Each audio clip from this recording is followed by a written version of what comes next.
Today, the Justice Department has filed suit against the state of Texas for violating Section 2 of the Voting Rights Act.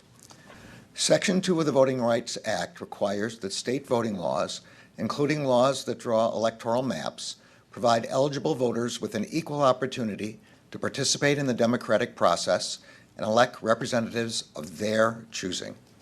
The complaint we filed today alleges that Texas has violated Section 2 by creating redistricting plans that deny or abridge the rights of Latino and Black voters to vote on account of their race, color, or membership in a language minority group. We've got the map and the effects of the map for Texas, and it is basically exactly what you would have expected. The Republicans were in complete control of the redistricting process, and they've designed a map that will tighten their hold on diversifying parts of the state where the party's grip on power was waning and lock in the GOP's majority in the 38-seat delegation for the US House. By the way, it's not just that they get to change the districts because of population changes.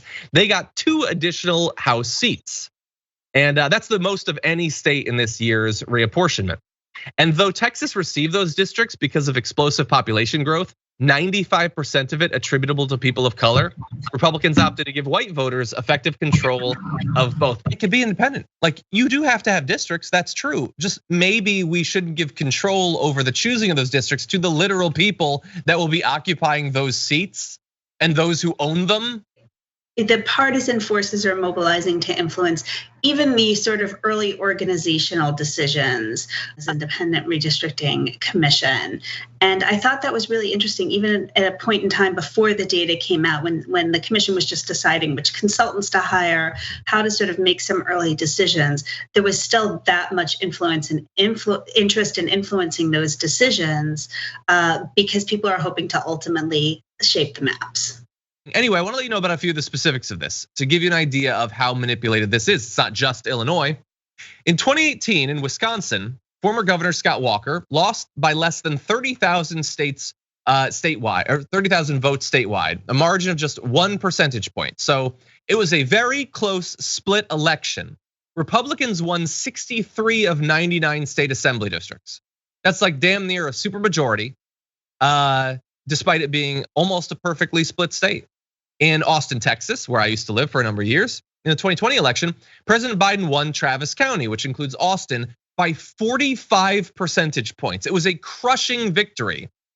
But 5 of Austin's 6 congressional seats are occupied by Republicans. It's a practice called cracking. You take a population and you take a little bit of it and you throw it into a red district. You take another, you throw it into another one.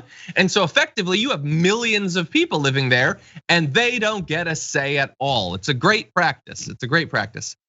You can see nationally, Democrats received 1.4 million more votes in 2012 than Republicans for the House of Representatives, but Republicans retained control of the House 234 to 201. They got less than half the vote. They had an overwhelming majority in the House. And look, that sort of thing is why, of course, trying to appeal to Republicans using the example of Illinois is probably not going to work. Again, they have no faith that they can win honest, fair elections where people are engaged and vote. They believe that they have manipulated the system enough to occasionally have power and they will cling to it, unfortunately. So the DOJ has now announced that they're going to do something about at least one of these incredibly gerrymandered new voting maps that's come out. In this case, in Texas, because of the clear racially discriminatory impact of the new map. The new maps continue to give Republicans a hold on 25 out of 38 congressional seats, despite the fact that statewide elections in Texas are now a matter of a couple of percentage points. So perhaps not as biased as some of the maps we've seen that are giving Republicans like upwards of 80 to 90% of the representation in literally in states that Biden narrowly won. But what we're seeing there, Nina, is Texas is no longer bound by the Voting Rights Act because they annihilated it. Previously, they would have had to get it pre-cleared because of the obvious history of racism in the state. But now they don't have that. And there's no prohibitions against gerrymandering.